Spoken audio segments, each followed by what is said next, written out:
when we were, right, I mean, I served 9 years continuously as a commissioner on the Police Service Commission. And when we were there, we ensured that action was taken. We had the commissioner dismiss a police officer immediately from the police service for an infringement, and it was nothing close to what we saw on that video, with this young man losing his life, and the commissioner, he didn't even realize he had those powers. And when we had to show him, he said, yes, you have the power, you can terminate, and if you don't take action, we will take action against you. And he immediately issued the letter dismissing the person from the service. So the commissioner does have even that power. And let me tell you, in circumstances such as this, there's always the duty and responsibility, not just on the executive of the TTPS, but also on the Police Service Commission. And I make reference to a Privy Council case. All right, and I would, like your listeners, your viewers, your followers to, take note of it. It's a case called Jamaicans for Justice against the Jamaican Police Service Commission.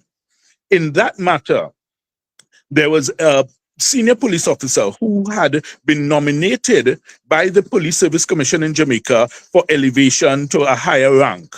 And this group, they are a watchdog group in Jamaica, and they monitor police killings and police abuses of power and stuff like that.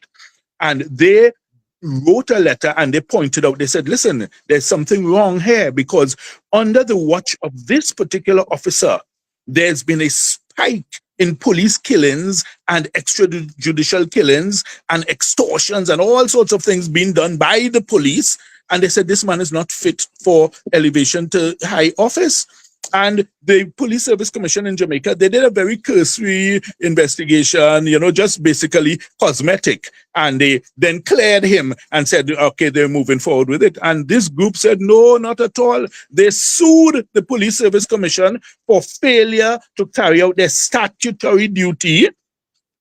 The case went all the way to the Privy Council, and the Privy Council ruled in the favor of the group Jamaicans for Justice. They said the Police Service Commission has a duty to investigate thoroughly and properly any such allegation. So can you imagine, with that judgment there on the books, and that is binding on us because we still subscribe to the Privy Council as our highest court, and yet still we have our present Police Service Commission who they sit there like three blind mice, not knowing what to do, where to go, or what to say in any situation. And they allow things to run amok and reach this level of almost anarchy.